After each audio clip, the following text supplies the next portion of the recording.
Hi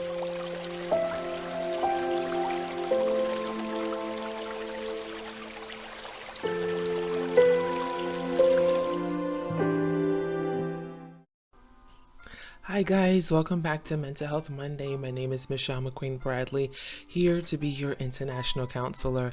And today I actually want to talk about something interesting.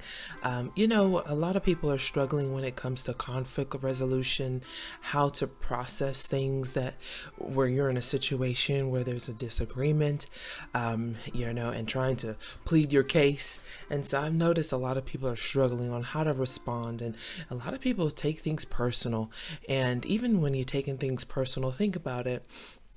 When you take things personal, a lot of times it's because you're only seeing things from your perspective. And so it's a little bit self-centered because now you're only seeing that they're doing it to me, they're doing it against me, it's me. And it's a very dangerous place to be. And so it's important to not take things personal. But I want to talk a little bit more about conflict resolution, where people are truly struggling on how to process moments of disagreement. And so I'm going to talk about, which I think you're going to think is interesting, on how to fight fairly. Now, I don't even like the word fight, but conflicts do come with a disagreement where there is fighting going on. And so I want to talk a little bit about that. Okay, so I'm going to put a diagram up on the screen so you will get to see that, but I'm reading from something that I found online, a nice diagram. So I'm going to read this. I thought it was really good.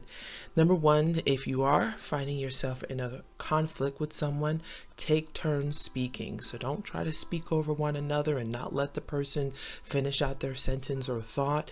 And it doesn't have to be between a couple. It could be work. It can be with your child. It can be, anywhere, anytime. And so, but it's important to be sure to let that person speak out their thought. Even if it doesn't make sense to you or you think it's dumb, let them speak their thought, because it's important. They have to at least speak, and that'll keep that conflict minimized. And then the second thing, don't bring up things from the past. That is one of the biggest things that you say, well, you're just like your mama, or you're just like your daddy, or see, you always do this. And that's generalizing. That's another problem. But number two, just always bringing up the past. That's a very dangerous thing, because you don't want to always keep downing that person and bringing up things that they probably have tried to work through already, or trying to not keep up that terrible pattern. They're probably potentially trying to live a life redeemed and forgive themselves, and hoping that you would forgive them too. So bringing up the past is a very dangerous thing when it comes to trying to resolve a conflict. It can stop the conflict from being resolved. And number three, communicate. And we did talk about letting the person speak, communicate. But communication is really being clear about what you want, clear about what you are saying. Don't assume that that person knows what you want. Be clear about it. Speak slowly, and be clear about this is what I want. And if both are communicating, then you'll both understand. Even if there's a difference, let's say your goals are different, but if you at least communicated those, then potentially someone will start to understand. It's like, oh, okay, I see why you have that goal. Then potentially you can help them through it, or you yourself can be clear about where you want to set a boundary. So communication is important. Number four, watch out for the passive aggressive behaviors. Now, passive aggressive means that you're not doing it directly, but you are doing it indirectly, and you got to be careful of those. Of course, the aggressive ones as well, because that means you're violating someone else's space and violating their thoughts, violating who whatever their concepts are. But passively, you're doing it indirect violation. And so be sure to be mindful of that, to not find yourself passively wanting to hurt someone, mischievously hurting them. Okay. Number five, use I statements and take responsibility of your words. Of course, the only thing you can control is yourself. You cannot control that the way that person thinks and the way they process. Of course, you both are probably grew up in different households, have different ways of looking at life, and so it's important to use I statements. This is how I feel. This is what I'm thinking. This is what I thought, and it'll help with the communication and also taking responsibility. You use your words and be as clear as possible. Avoid yelling, okay? That is very aggressive. Yelling, hitting, those are not acceptable. That will only bring hurt, and everything you just said or the communication or the message that you're trying to get across was lost in that hitting and yelling, because God didn't create us to hit and yell like that. He actually created us to work together and collaborate as teams, because He's our Father and we work together as a family. That's what He wants. That's what He's always wanted for us. But if we're yelling and hurting one another, which started with Cain and Abel, Cain ended up getting his judgment. That is not what God wanted. He never wanted murder. He never wanted us to be hurting one another. Never. And yelling is a form of hurting if you're yelling things that are destructive to that person and yelling things that are not helpful. Now, when I say yell, that normally is because you're yelling things that are hurtful. And so it's important to not hurt someone with your words or with your fists. And number 6, I think we're at 4, 5, 6. No, number 7, deal with one issue at a time. Don't try to deal with them all at once. A lot of people try to deal with everything at once. Deal with one thing at a time. I'm going to be honest with you, especially men, they can only deal with one thing at a time. And women are probably dealing with 1,000 things at a time. So do one issue at a time, and that really should be for both men and women. You should do one thing at a time, and you'll find that you can resolve those conflicts and knock them out one at a time. And then you look up and you're conflict free, which is where we're trying to be. Avoid generalizing. So everything you do is always like this. Every time you always do this. Every time I look around, you're doing this. Those are very, very damaging words, because you are now stamping that person's identity as doing that all the time. And they probably don't. And they probably don't want to be known as that, actually. And probably trying to really work through it. Now, if they have patterns, then they have to work through those patterns and be mindful of those patterns so they won't harm someone else. But when you generalize, then you have already assumed and taken the position that that person is trying to hurt you, when their intentions are probably not so. So it's important to not generalize. Okay, almost finished.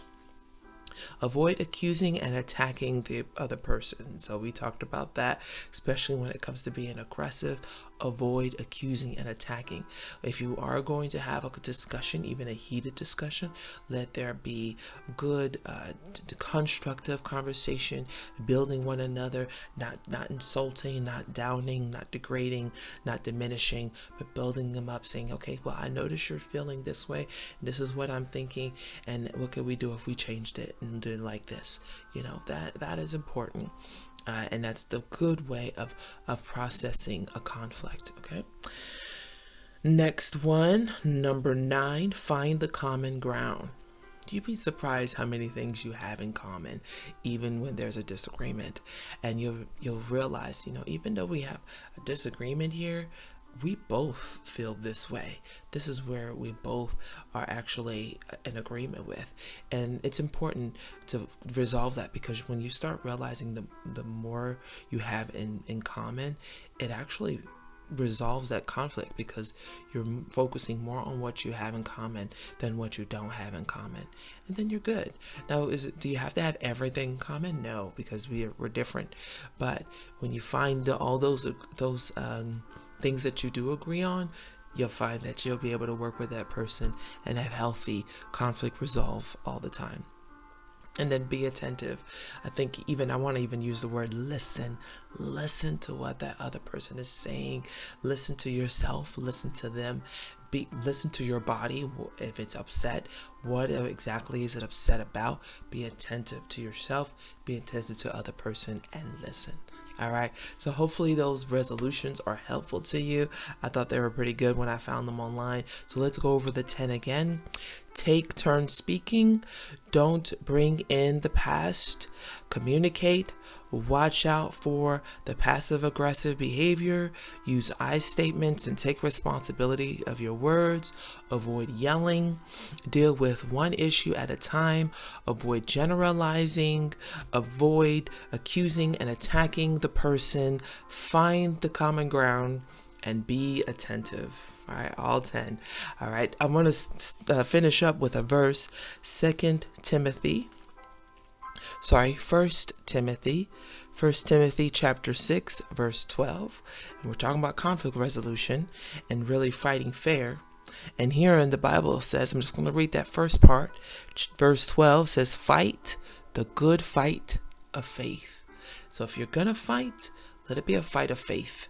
If you are going to have a conflict resolution, situation, and you're needing to resolve it with the faith of God, and really He will bring understanding to that other person, and before you know it, you guys would have worked it out together. This is important because a lot of people can't resolve things unless they're in front of a judge, in a courtroom. Unfortunately, a lot of people these days are resolving it with lots of aggression, with guns, and with terrible things that are that are affecting our legal system. And so if you are actually able to use these points, it'll bring so much peace to you, and I hope it helps. But any fight that you approach it with faith. All right. I appreciate each of you. Enjoy your week. Enjoy your month, this new month of February 2025, and have good conflict resolution and fight fair and actually have peace. All right. I appreciate you. Bye-bye.